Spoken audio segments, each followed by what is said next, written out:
И верувам дека ќе ни биде пријатно и овде, во наредниот половина час, ќе има веројатно доволно трпение да останеме и да ја послушаме Божјата реч, а токму ќе зборуваме за трпението. Значи, стигнавме некако до оној заклучен стих од троангелската порака, зато отвараме во Откровение 14 глава. Или, односно, пред да го прочитаме тој стих, најнапред во 15 глава Откровение. 15 глава Откровение, 2 и 3. Стихови 2 и 3. Што ни велат овие стихови? Вели, и видов нешто како стаклено море измешано со оган. Минатиот пат нешто спомнавме ова, и зошто е како измешано со оган, затоа што веднаш тука е престолот Божија, а Бог е тој вечен оган. И оние кои го победија, зверот и неговиот лик и бројот на неговото име, стоеја на стакленото море и имаа Божји китари. И ја пееја песната на Мојсија, Божиот слуга, и песната на јагнето, велејки: големи се и прекрасни твоите дела, Господи Боже Седржителу. Праведни и вистински се твоите патишта, цару на народите. Гледаме овде една група која што стои на ова стаклено море, група на спасени, кои што вели го победиат зверот и неговиот лик и бројот на неговото име. Како победија? Се разбира со Божја помош, меѓутоа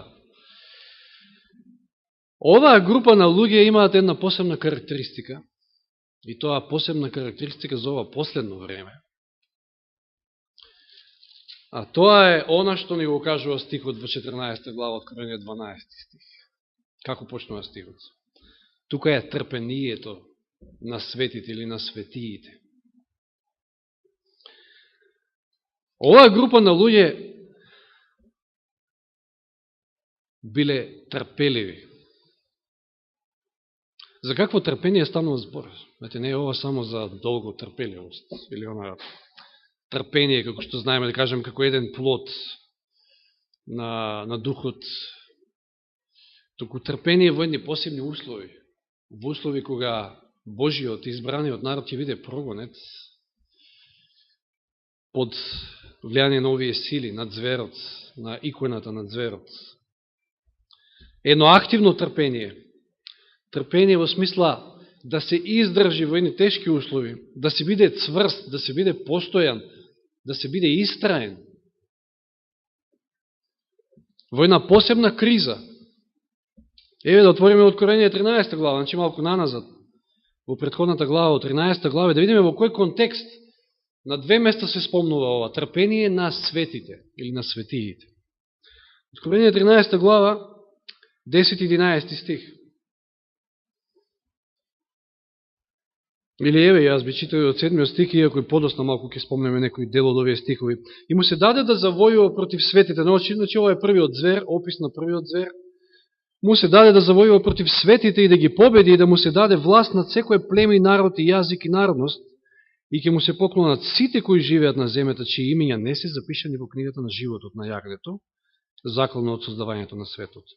Кој има умо нека чуе, кој води во робство и самиот ќе биде одведен во робство, кој убива со меч и самиот треба да загине од меч. И сега во контекстот на сите овие настани, кои што нам не се добро познати, се настани од последното време, се вели тука е трпението и верата на светиите, на светите.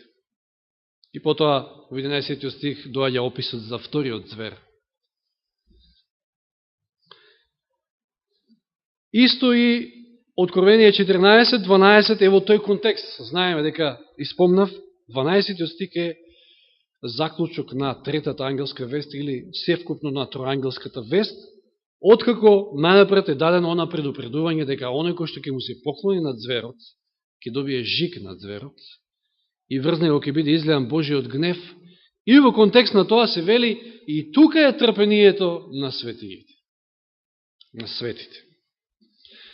Значи, факт е дека ова е едно посебно трпение, кое што ќе го одликува Божиот народ на остатокот на црква, на последокот, кога ќе биде време тешко, време на неволи, како што никогаш не било, како што се вели во Данијел 12 глава. И сега, кои се тие свети? На кого се однесува? Еве, најнапред во Данијел да отвориме 7 глава. Книгата на пророк Данијел, или Данијел, како го викаме обично, 7.21.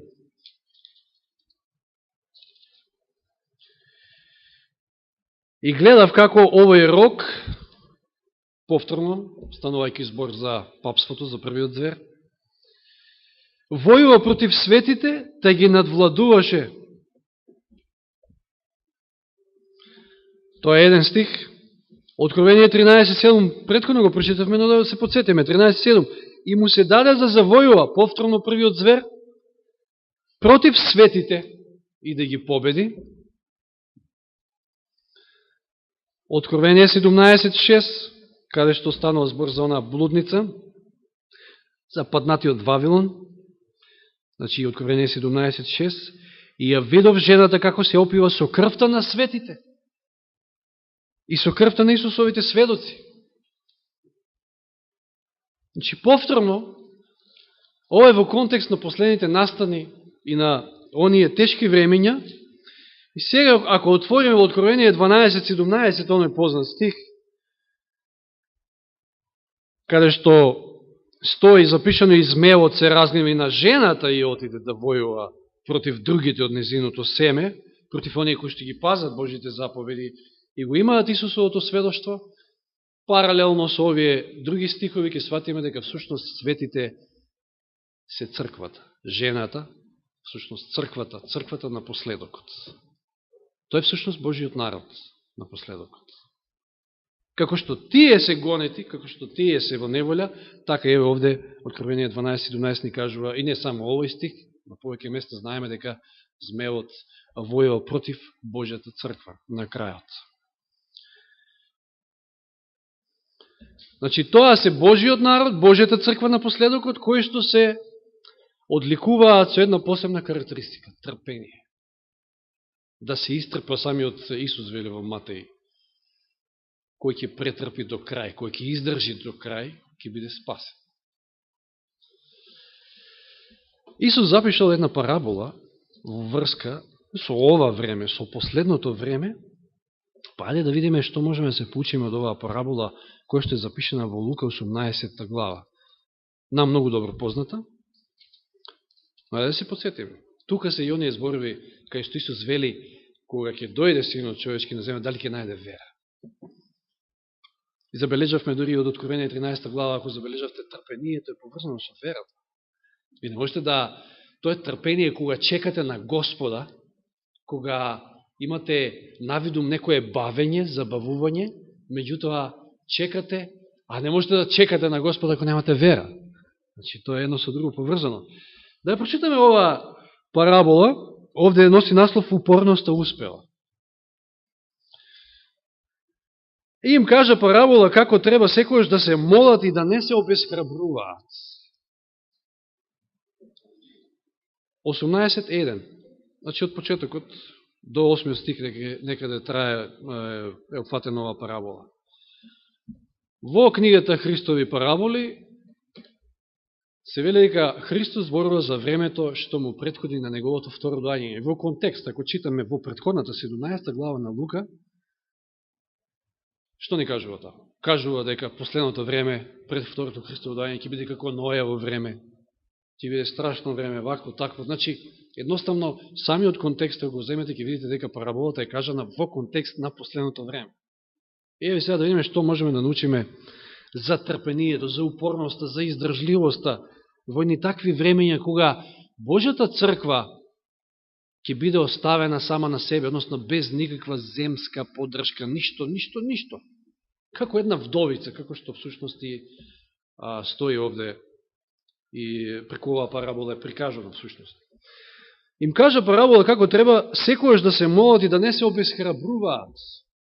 Видите, овде можеме реално да кажеме дека ние како луѓе во времето во кое што живееме, а кое што време е благодетно, сите велиме, никој од нас нити трпи за леп, нити пак, не знам, умрел некој од глад во наша Македонија, иако е, нели, тешко, економска криза и сето тоа. Меѓутоа, можеме искрено да признаеме и да кажеме дека често пати знаеме да се обесхрабриме. И тоа еве параболата вака почнува. Исус сака да ги подготви своите ученици и самите нас денеска дека никогаш не треба да се обескрбуваме и секогаш треба да бидеме во контакт со небото, секогаш треба да се молиме. И рече, во еден град беше некој судија кој не се боеше од Бога, човек некој безбожник. И не се грижеше за луѓето. Чи не праведен судија, судија кој што ја не знам како стана судија, ама корумпиран судија, да. Како што денеска ги има некупне.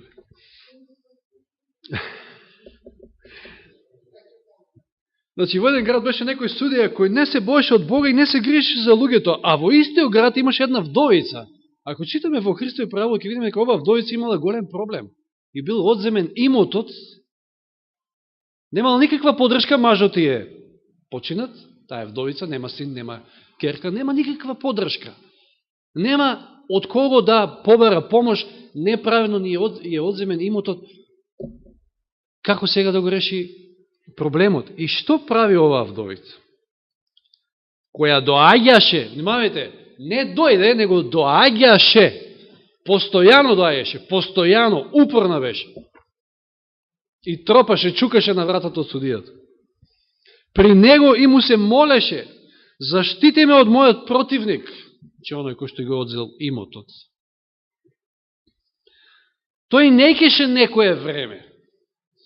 Че тој не сакаше некое време. Дека тоа време на бавење, време кога е време на исчекување, кога, знаете, Божиот народ ке нема никаде подршка.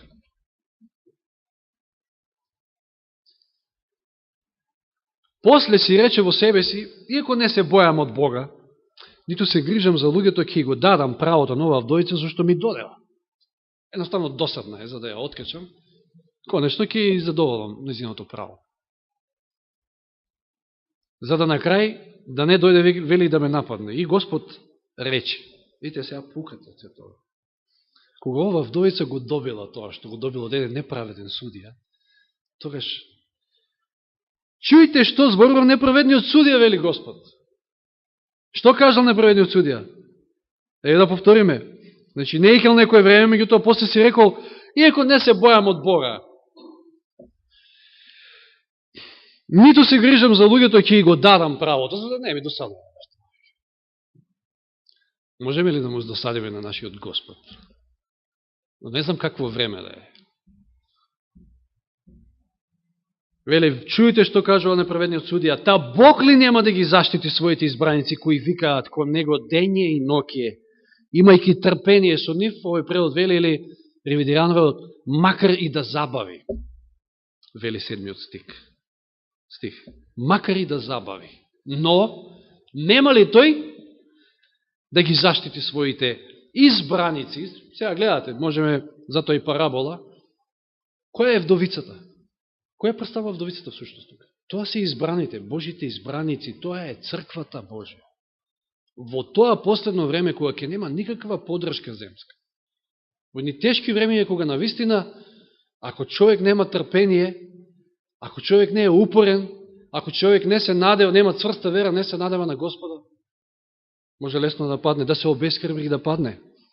Но еве ја пуката од оваа вдовица, кога таа не се откажала, знаејќи дека овој судија е неправеден, тоаш ние кои што го имаме Господа, кој што едва чека да се стави во акција да ни помогне. Зарем ние треба да се откажуваме, зарем ние да губиме трпение, да се обескрбруваме. Не. Вие велам, че ќе одбрани скоро, значи иако ќе забави, но скоро ќе ги одбрани, кога ќе дојде човечкиот син. Сега се постава прашањето, ќе најде ли вера на земјата, или со други зборови, ќе најде ли ваква вера на земјата? Како оваа вдовица? Значи, сето ова е во контекст на последните времења, последните неволи. Ја имаме ли ние оваа вера на оваа вдовица? Да ви кажем, јас по природа сум човек кој што не знам, не сакам да идам сега по било какви институции, по општини, по не знам што, и да се молам, да се молякам тамо, да чукам на врата и, знаете, еве, ова ми треба, или не знам, работа барем, или било што, пример. Да ви кажам за период предходно. Не сум едноставно затоа што знам, некако сум бил исполнет од тие неправди во светот преку целиот мој живот, со семејството мој и така натаму, и не сум сакал да ги смислам, а камо ли да идам да се молам. Меѓутоа, видите една карактеристика на вдовица која што си го бара правото и е истрајна, трпелива и како една поука за нас во ово последно време, кога навистина Божиот народ ќе поминува тешки моменти, а го има Господа на своја страна, кој што е милостив, кој што едва и чека да помогне, и тука, вели, скоро ќе го избави. Значи, ова парабола е токму кажана во тој контекст на последното време. Еве да прочитаме сега во Матеј 24 глава, 22 стих, повторно во контекст на последното време, знаеме зашто зборува Матеј 24 глава.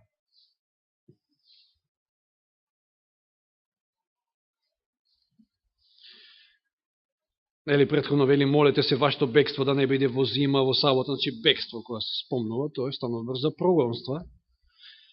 И ако не би се скратиле тие дни, 22 стих, значи ќе се забави, може би, еден период ќе има на молк, на чекање, ќе мора да имаме трпение, наистина, но, сепак, претходно прочитавме, скоро Господ ќе ги избави своите, и вели, ако не би се скратиле тие дни, не би се спасило ни едно тело, но заради избраните, еве го истиот израз со параболата, ќе бидат скратени тие дни. Господ ќе ги скрати тие дни на големи маки, тоа ќе биде веројатно кратко време. Но, колку и да е кратко, кога стана збор за големи неволи, навистина човек треба целосно да биде потпрен на Господа, да има, значи да го има тоа трпение, за да може да издржи. А може да издржи само, значи, ако е цврсто поврзан со Господа, има целосна доверба во него.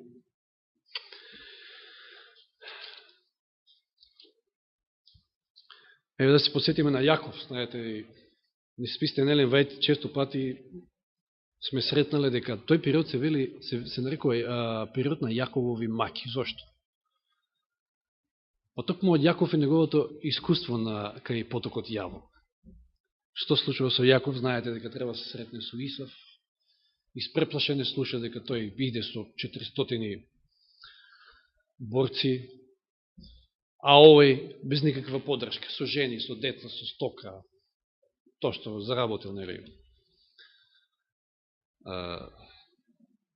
И треба да се сретнат и таа ноќ, што се случува во Битие 32 глава, ќе се бори, со кого се бори Јаков. Еве, да се подсетиме, овие се силни зборови, наистина, што треба да не восхитат и да не охрабрат за во тешки времења, кога токму треба да имаме еден ваков однос, како што имал и Јаков. Додека се бори со Господа, цела ноќ не можел да биде совладан. Еве ја упорноста, еве ја цврстината, еве го трпението. И што вели 26 стих?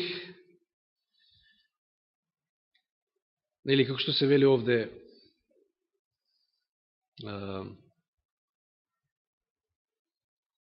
и некој се бореше со него до зазорување, откако види дека не може да го совлада, 25 стих, му измести бедрото при зглобо, така што на Јакова му се измести колку доека се боре, а потоа рече, оно што се борил со него, Господ, пуште ме зашто се зазори, цела ноќ, борба, безпоштедна.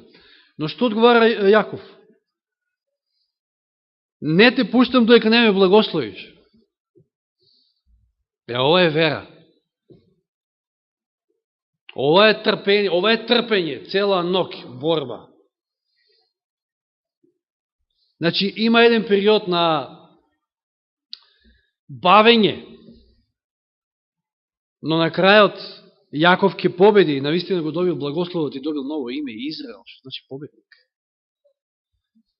Затоа и тој период често пат се нарекува време на Јаковови неволи, кога Божиот народ ќе биде без никаква поддршка. Кога ќе чека на Господа. Кога ќе биде под силни притисоци на непријателот, на противникот, како параболата, па дури и под притисок на својата совест. Дали има уште нешто? Дали ние сме достојни за спасение? Дали може би нема уште нешто, уште некој грев кај нас, кој што би можел да засмета и да бидеме отфрлени на крајот. Откровение Данијел 12.1, оној познат стих, во она време, Данијел, значи 12.1, во она време ќе стане Михаел големиот кнез, кој ги штити синовите на твојот народ. Тоа ќе биде време на страдање какво што немаше од како се луѓето па до тоа време. Во тоа време ќе се спаси твојот народ, сите кои што ќе се најдат запишени во книгата. Време на неволи како што никогаш не било. Случајот со Јов, имаме повеќе примери во Стариот Завет, ќе спомнеме на крајот еден многу убав, уште еден, значи во Новиот Завет. Јов губи се. Целиот имот. Сите своји деца останува со жената, меѓутоа нема поддршка никаква ни од жената, туку може би посекал и неа да ја нема, затоа што навистина ѓаволот се послужи преку неа за да тој похули на Бога, значи едноставно го презре Господа, меѓутоа Јов тоа не го направил. И знаете, има Господ не му одговори веднаш, цели 30 кусор, колку 40 глави е книгата на Јов. Прашање преку прашање. Му доаѓаат пријателите и тие, наместо да го охрабрат, знаете што се случува. За да на крајот Господ го благослови двојно, за да ги добие одговорите. И знаете, во една прилика што кажува тамо? И да умрам, пак ќе верувам во него. Каква вера?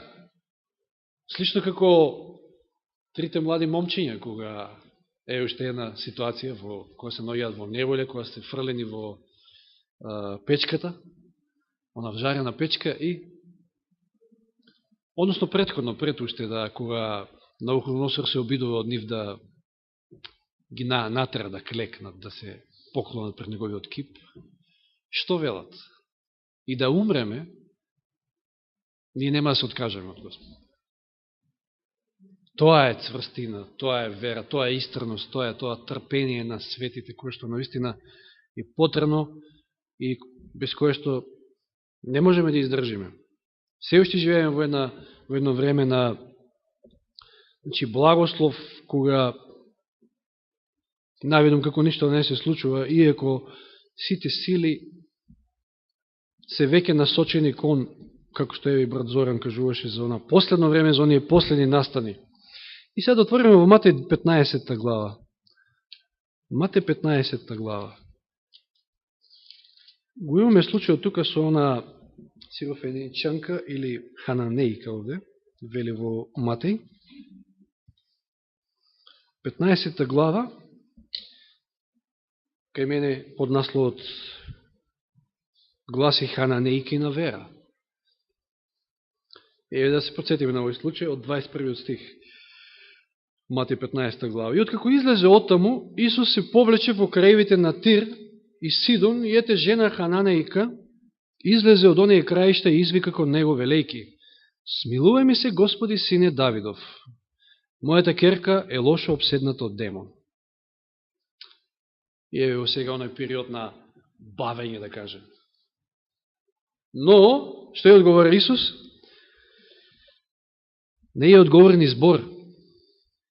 Таа го моли, а тој не ја одговори ни збор. Исус не е таков, меѓутоа сакал тука една добра лекција да им даде на своите ученици. Значи, ништо не прави случајно. И приближувајќи му се, неговите ученици го молеа, велејќи дури неговите ученици, ова вас досадило, повторно како вдовицата. Отпушти ја, зашто вика по нас. Но тој одговори и рече: јас не сум испратен освен при загубените овци на домот Израелев. Че јас сум испратен за израелците да ги спасам, а не овие останатите. Замислите каков одговор. Но, дали таа се откажала? Таа дојде пак. Значи, доаѓаше, исто како вдовицата. И му се поклонуваше, велејки, Господи, помогни ми. И 26 стих, уште едно одбивање некој начин. А тој, одговарајќи, рече, не е добро да им се земе лебот на децата и да им се фрла на кучињата. Како фрешни, да? Знаеме ние кој, за кого израелците сметале дека се кучиња. Но таа, и покрај таквиот одговор, вели, видите ја верата, значи на една храна не е. Верата која што е потребна Божиот народ да има во последно време. Тоа трпение, таа истреност. Да, Господи, но дури и кучињата јадат од трошките што паѓаат од трпезата на нивните господари. Тогаш Исус и одговори рече, о жено, голема е твојата вера, нека ти биде по твојата желба, и низината ќерка беше исцелена од оној час. И ова Исус намерно го направил за да им даде една добра лекција на неговите ученици и добра лекција на нас денес. Тоа е она карактеристика која што треба да ја има остатокот, црквата на последокот. Ние, сушност, за да истраеме во времето на последните неволи. Тоа е трпението на светите, тоа е трпението на светиите, запишено во Откровение 14.12. На крајот на криштата знаете дека кога Господ се бави, кога имате период, ви се молите, а немате никаков одговор, и посебно сте од тешки маки, проблеми. Таквото време е на благослов на молителот, на оној кој што бара. Да отвориме во Јаков 1 глава, оние многу добро познати стихови. Зошто Господ дозволува такво време? Еве зошто ќе дозволи такво време и тогаш, на самиот последок? Значи, Јаково послание 1 глава, од 2 стих. Сметате ја за чиста радост, браќа мои, кои ќе паднете во разни искушенија. А обично не е својствено човек да се радува кога ќе се најде во искушение. Тешко е. Растргнате меѓу телото, духот, она што му го кажува Библијата, она што телото сака. Еве сега прост пример взимам за некој од наједноставни искушение. Зошто е тоа така? Вели, зошто треба да ја сметаме тоа за чиста радост? Знаејќи дека испитувањето на вашата вера создава трпение. Кога нашата вера се става на испит, тоа е за да Господ го произведе, да ни го даде тој дар на трпение. Никако поинако. Ако имаме еден лагоден живот, како што еднаш во една прилика една сестра ми кажа, ја немам никакви искушенија во животот. И јас не се сеќам дали одговорив директно, или пак во себе, така си реков, па ти треба се запрашаш дали си на Божја страна воопшто, ако немаш искушенија никакви во животот. Токму тие искушенија се потребни, значи тој испитува и нашата вера за да создаде трпение, а трпението што прави? Вели, нека има совршено дело, за да бидете совршени и потполни без никаков недостаток, а тоа е Господ оно што го сака од нас. Да бидеме прочистени, да отпадне сето оно што е непотребно од нашиот карактер, за да на крајот бидеме спасени, за да бидеме негови. Еве што вели Елен Вајд во книгата Христови параболи. Господ дозволува да наидат неволи, за да можеме да се исчистиме од световност, од себичност, од грубите нехристијански црти на карактерот. Тој дозволува нашата душа да ја преплават длабоки води на неволи, за да можеме да го запознаеме Него и Исуса Христа, кога го пратил, за длабоко во своето срце да почувствуваме копнеш, да бидеме исчистени од секоја нечистотија и од проверката да излеземе почисти, посвети, посреќни. Често влегуваме во печката на неволи, зашто душите ни се извалкани со себичност, но ако стрпливо ја издржиме проверката на која не изложил Бог, од неја ќе излеземе со карактер сличен на Божиот карактер. Тоа е оно што Господ го сака. Затоа во оној клучен стих од второангелската порака, Откровение 14.12, значи, затоа токму тој стих така почнува. Понатаму ќе зборуваме во друга прилика за оние други две карактеристики, значи тоа е црква на последокот. Тоа се светите кои што ги држат Божите заповеди и ја имаат верата Христова, како што стоеше и во 13 глава Откровение, што прочитаме во оној 10 стих, но стихот започнува со една карактеристика која што еве денеска во овие 30 на минути успеавме да разгледаме: трпение на светите. Трпение, едно активно трпение, трпение кое што, како што видовме, се спомнува и е одлика на црквата на последокот, токму во контекстот на оние последни настани, кога наистина Божиот народ ќе минува низ тешки неволи, без таа врска со Господа, без таа цврстина и издржливост, нема да може понатаму. Нека му е слава на Господа.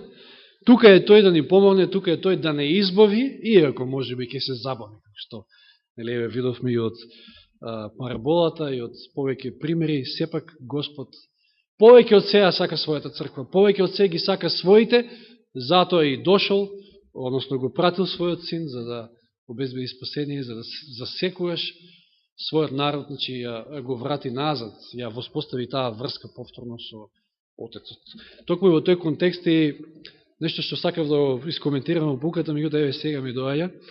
Значи, знаете, она Јаковова скала, Јаков во една друга прилика, кога заспал на каменот и ја видел она скала, така наречена Јаковова скала, која што се простирала од небото, па долу, долниот крај допирал до земјата. Знаете како коментира Елен Вајт овде?